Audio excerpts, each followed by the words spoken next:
My name is Kimberry Jones, and I'm the director of the Center for Justice and Reconciliation at Point Loma Nazarene University. The way that I first got involved in the issue of human trafficking was actually when my daughter was 13 and she's 20 now. And I found out about a little girl who was 13 years old who was being trafficked right out of the park in my neighborhood. I found out about this little girl who was actually being sold every night, multiple times, by her dad, who had a really bad drug habit, and they were homeless and living in this park. That was the moment that I couldn't unsee, I couldn't unknow.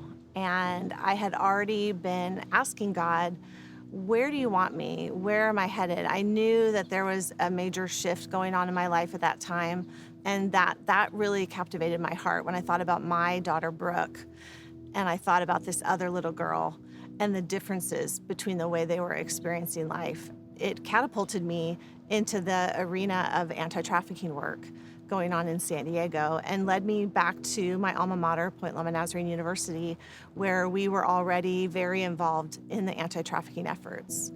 At the Center for Justice and Reconciliation, we focus our efforts on the margins. So we believe as Christ followers that Jesus calls us to those places where people suffer in many cases from the injustices in our world.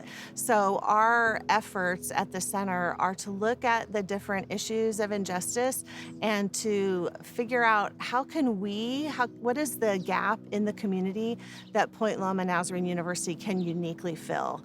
And so through that, we do that primarily through three ways. We do it through education, through advocacy, and through what we call innovation. So we create and innovate and nurture programs that will actually bring about change in our community. I have never met a more resilient person than the survivors of trafficking that I've gotten to meet and become friends with.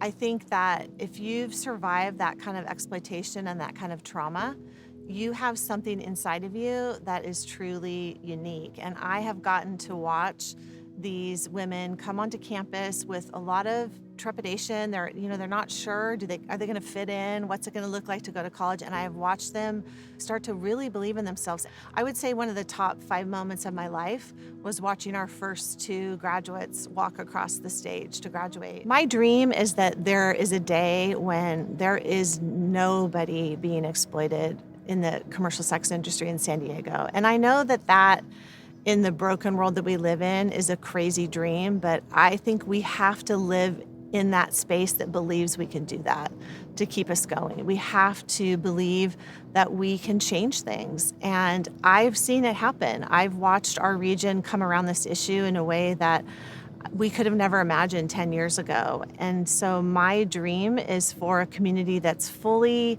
awake and aware of what's happening and activated around being a part of the solution.